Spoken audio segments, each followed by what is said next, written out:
Hi అండి అందరికీ, నేను మీ కుకింగ్ విత్ హిమా.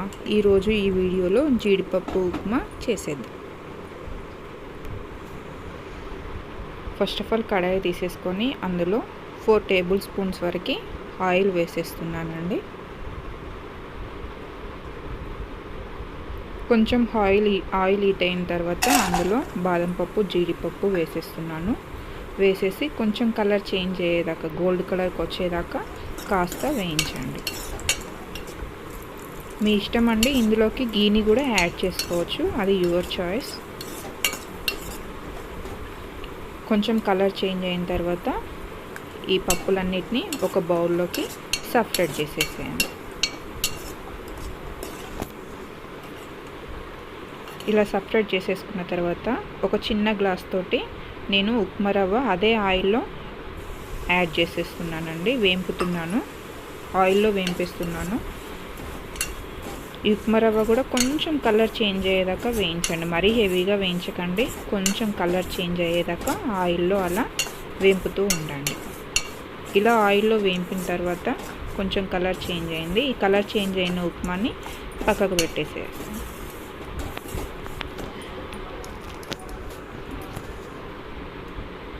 మళ్ళీ వేరొక కడాయిలో ఒక 4 టేబుల్ స్పూన్స్ వరకు ఆయిల్ యాడ్ చేస్తున్నాను. ఆయిల్ హీట్ అయిన తర్వాత అందులో హాఫ్ స్పూన్ ఆవాలు, హాఫ్ స్పూన్ జీలకర్ర వేసేస్తున్నానండి. ఈ జీలకర్ర ఆవాలు వేగిన తర్వాత చిన్న సైజు ఉల్లిగడ్డ ముక్కని కూడా పీసెస్గా కట్ చేసుకొని యాడ్ చేస్తున్నాను. అందులో 2 పచ్చిమిరపకాయలు కూడా వేసేస్తున్నాను. ఇలా కొంచెం లైట్గా వేగిన తర్వాత అందులో పల్లీలను కూడా యాడ్ చేస్తున్నానండి. పల్లీలు ఒక 4 టేబుల్ స్పూన్స్ తీసేసుకోండి. పల్లీలు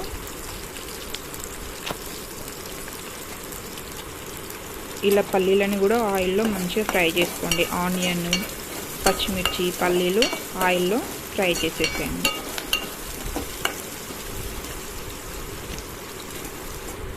ఇలా ఫ్రై అయిన తర్వాత నేను ఒక చిన్న సైజ్ క్యారెట్ని తీసేసుకున్నానండి. క్యారెట్ని తీసేసుకొని దాన్ని చిన్న పీసెస్గా కట్ చేసి క్యారెట్ని కూడా ఇందులో యాడ్ చేసేస్తున్నాను.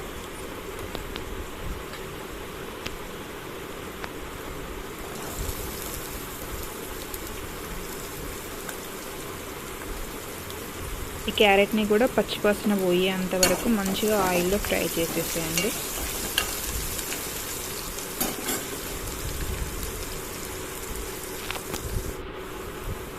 క్యారెట్ అవన్నీ ఆయిల్లో ఫ్రై అయిన తర్వాత అందులో ఒక 4 కరివేపాకులు వేసేస్తున్నానండి. కరివేపాకుని కూడా మంచిగా ఆయిల్లో ఫ్రై చేసేసుకోండి. ఇలా అన్నీ ఆయిల్లో ఫ్రై అయిన తర్వాత ఫస్ట్ మనం ఏ గ్లాస్తో అయితే ఉప్మా రవ్వ తీసేసుకున్నామో అదే గ్లాస్ తోటి నేను వాటర్ తీసేసుకుంటున్నానండి. నేను 1 గ్లాస్ రవ్వ తీసేసుకున్నాను కాబట్టి 2 గ్లాసెస్ వాటర్ తీసేసుకుంటున్నాను. 2 గ్లాసెస్ వాటర్ తీసేసుకొని అందులో కాస్త సాల్ట్ యాడ్ చేసేయండి. సాల్ట్ యాడ్ చేసేసి మూత పెట్టేసేయండి. మూత పెట్టిన తర్వాత ఒక 10 నిమిషాలకు ఓపెన్ చేసి చూడండి. వాటర్ మరుగుతూ కనిపిస్తూ ఉంటాయి. ఆ మరిగిన వాటర్లో మనం ఇందాక వేయించి పెట్టేసుకున్నాం కదా అండి రవ్వ, ఆ రవ్వని కూడా ఇందులో మెల్లిగా యాడ్ చేస్తూ ఉండండి. యాడ్ చేసేసి కలుపుతూ ఉండండి. మంచిగా అటు ఇటు మంచిగా కలుపుతూ ఉండండి. కింద కలపకపోతే ముద్దల్లా ఒకటే కాడ ఉండేసి గడ్డలాగా తయారైపోతుంది. సో అందుకనేసి గరిటెతో మంచిగా మెల్లిగా కలుపుతూ ఉండేసేయండి. ఇలా కలిపిన తర్వాత మూత పెట్టేసేయండి. మూత పెట్టేసి ఒక 5 మినిట్స్ ఉంచేసేయండి.